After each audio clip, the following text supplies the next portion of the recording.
माननीय श्री स्वतंत्र देव सिंह जी, प्रदेश सरकार में लखनऊ में मेरे साथ में यहाँ पर उपस्थित मेरे वरिष्ठ सहयोगी उप मुख्यमंत्री श्री ब्रजेश पाठक जी, मेरे साथ वर्चुअली जुड़े यहाँ पर प्रदेश के शासन के उप मुख्यमंत्री श्री केशव प्रसाद मौर्य जी, पंचायती राज विभाग के मंत्री चौधरी भूपेंद्र सिंह जी, प्रदेश महामंत्री श्री अमरपाल मौर्य जी, प्रदेश के सभी हमारे माननीय सांसद, माननीय विधायक, क्षेत्रीय अध्यक्ष, जिलाध्यक्ष, हमारे एमएलसी पद के सभी प्रत्याशीगण और जितने भी हमारे जिला पंचायत के अध्यक्ष, क्षेत्र पंचायत के प्रमुख, जिला पंचायत के सदस्य, क्षेत्र पंचायत के सदस्यगण और उपस्थित सभी भाइयों बहनों, 4 बजे से हमारा ये संवाद होना था, लेकिन हर अच्छे कार्य में बाधा आती है और अच्छे कार्य की सफलता इसी पर निर्भर होती है कि उसमें बाधा कितनी आ रही है। आज भी इस कार्य को प्रारंभ करने के ठीक पहले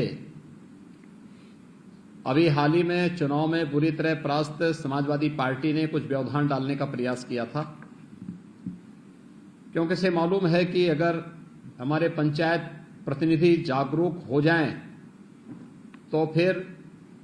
न केवल भ्रष्टाचार बल्कि गुंडागिर्दी भी पूरी तरह समाप्त हो सकता है। और इस दिशा से उन्होंने इस कार्यक्रम को न होने देने के लिए पूरी एड़ी चोटी एक लगाई थी। लेकिन मैं धन्यवाद दूंगा प्रदेश अध्यक्ष जी को कि उन्होंने मेरी अनुपस्थिति में इस कार्यक्रम को आगे बढ़ाने का कार्य किया,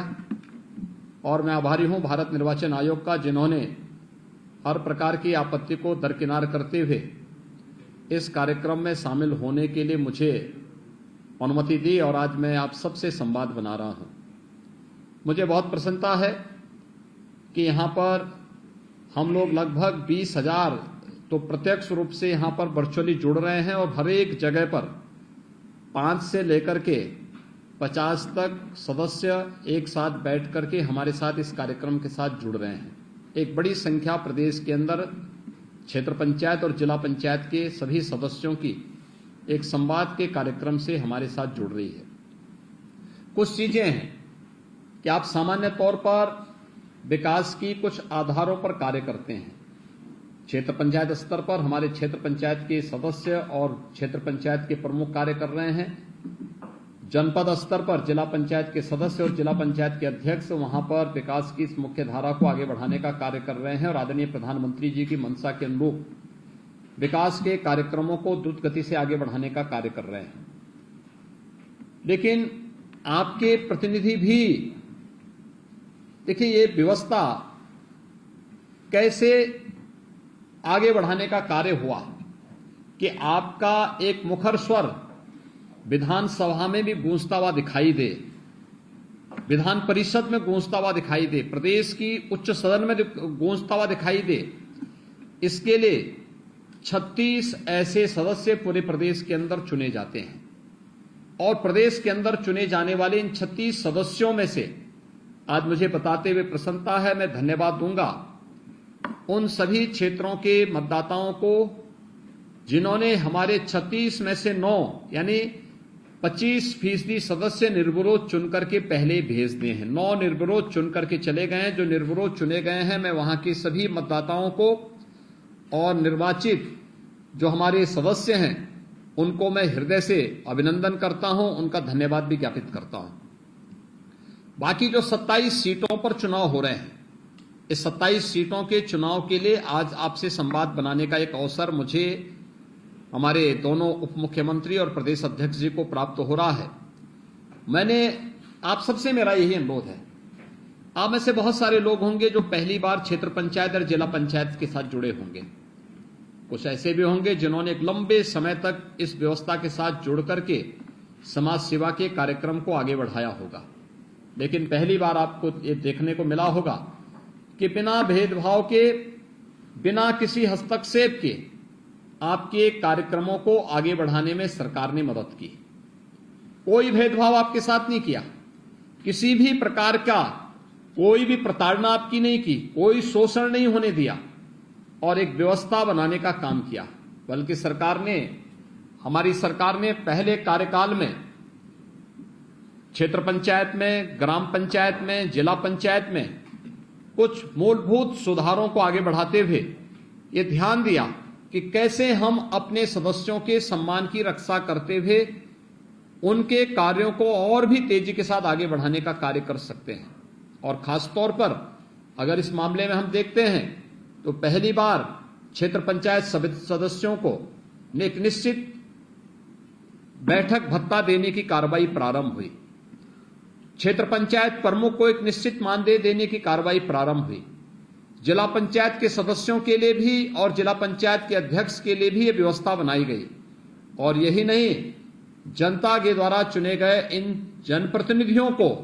सुरक्षा बीमा का कवर देने का काम भी पहली बार हुआ है। सरकार ने इस मंशा को बहुत स्पष्ट किया है कि क्षेत्र पंचायत को हम लोग मनरेगा से अधिक उनके साथ हम उनको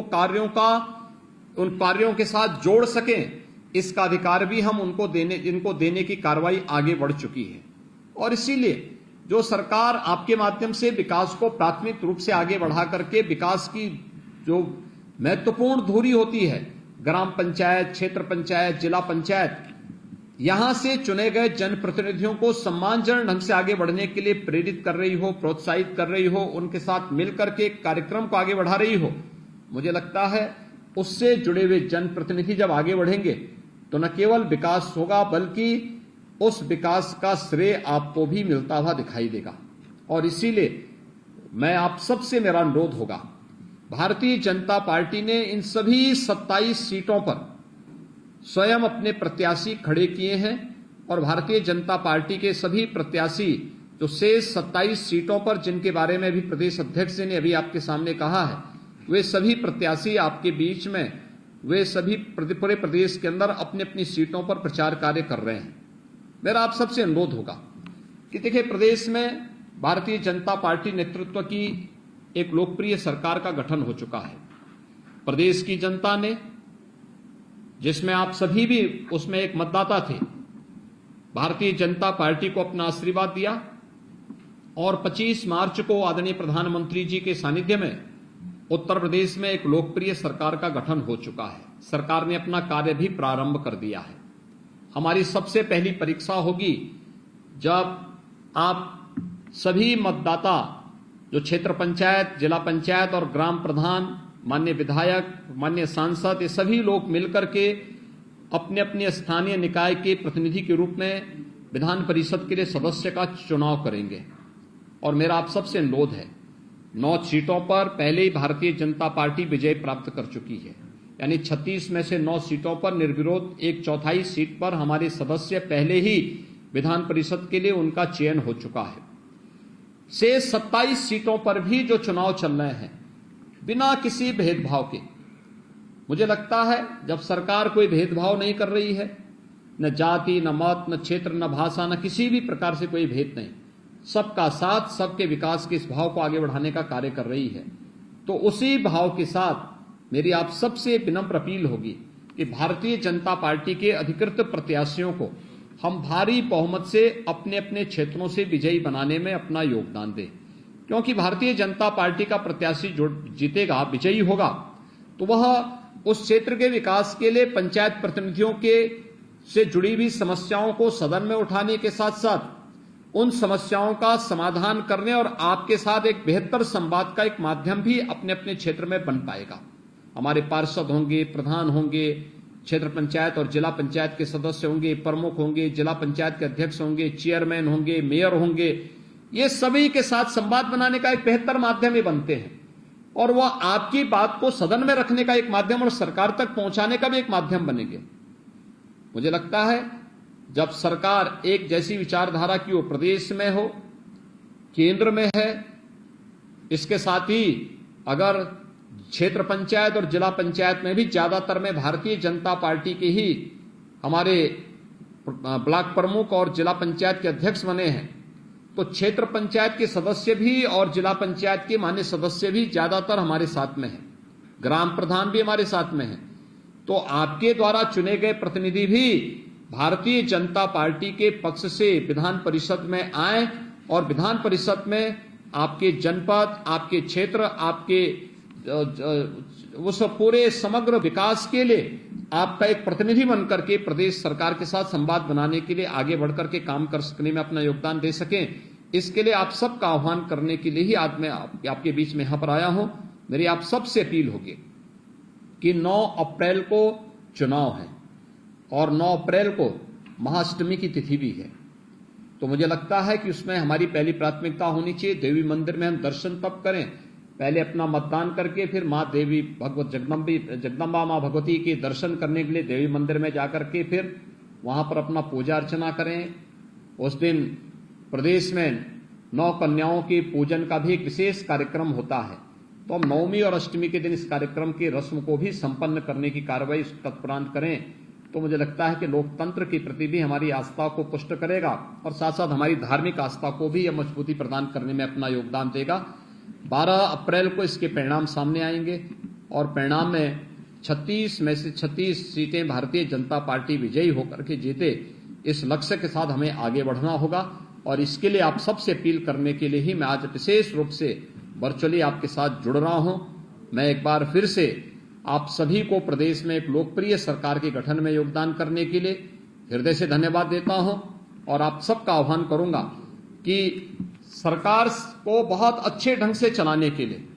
देखिए आज के दिन पर उत्तर प्रदेश विधान परिषद में जब हम लोग 2017 में चुने गए थे तो हमारी संख्या मात्र 7-8 की थी, यानी 10 से कम, 100 में से 10 से कम हमारे सदस्य थे और कार्य में कितना व्यवधान पैदा होता था आपने देखा होगा। लेकिन आज विधान परिषद में भारतीय जनता पार्टी बहुमत के साथ में है और अगर ये 36 के 36 सीटें भारतीय जनता पार्टी जीत जाती है तो भारतीय जनता पार्टी और सहयोगियों की सीट विधान परिषद में 75 से 80 तक पहुंच जाएगी, यानी एक बड़ी संख्या हमारे पास होगी और प्रदेश के विकास के लिए विधानसभा में भी हमारे पास बहुमत और विधान परिषद में भी हमारे पास बहुमत होगा, तो कोई कार्य रुकेगा नहीं। लोक कल्याण का, प्रदेश के विकास के सभी कार्य को बहुत अच्छे ढंग से हम आगे बढ़ाने में हमें मदद मिल जाएगी और इसी के लिए आप सबसे अपील करने के लिए मैं आया हूं कि प्रदेश का विकास जिस तेजी के साथ आदरणीय प्रधानमंत्री जी के नेतृत्व में, उनके मार्गदर्शन में आगे बढ़ रहा है,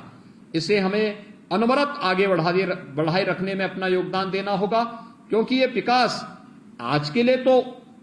यह उज्जवल में भविष्य, ये तो आज की दृष्टि से तो महत्वपूर्ण है ही, लेकिन हमारी वर्तमान और भावी पीढ़ी के उज्जवल में भविष्य के लिए भी यह बहुत महत्वपूर्ण होगा और उसी की नींव रखने के साथ साथ उसको द्रुत गति से आगे बढ़ाने के लिए हम सब प्रदेश की सरकार को भारत सरकार के साथ मिलकर के डबल इंजन की सरकार को तेजी के साथ आगे बढ़ाने का कार्य कर रहे हैं। मैं एक बार फिर से आज जुड़े हुए जितने भी हमारे जिला पंचायत के अध्यक्ष हैं, महापौर हैं, क्षेत्र पंचायत के प्रमुख हैं, हमारे माननीय सांसद हैं, माननीय विधायक, विधान परिषद के सदस्य, जिला पंचायत के सदस्य, क्षेत्र पंचायत के सदस्य और भी अन्य जितने भी गणमान्य मतदाता हैं स्थानीय निकाय के, उन सभी पार्षदों को, उन सभी को मैं हृदय से एक बार फिर से धन्यवाद देता हूं, आपका अभिनंदन करता हूं और विश्वास व्यक्त करता हूं कि आप सभी लोग मिलकर के भारतीय जनता पार्टी के प्रत्याशियों को विजयी बनाने में अपना योगदान देंगे। आप सबका जुड़ने के लिए हृदय से धन्यवाद देता हूं और विश्वास व्यक्त करता हूं कि भारतीय जनता पार्टी का अधिकृत प्रत्याशी आपकी सीट पर भारी बहुमत से विजयी होकर के उस क्षेत्र के विकास के लिए अपना योगदान देगा और सरकार की योजनाओं को आप तक पहुंचाने में आपका सहयोगी बनेगा। आप सभी के प्रति और सभी प्रत्याशियों के प्रति मैं अपनी शुभकामनाएं देता हूं। धन्यवाद, बहुत बहुत धन्यवाद। जय हिंद। बहुत बहुत धन्यवाद।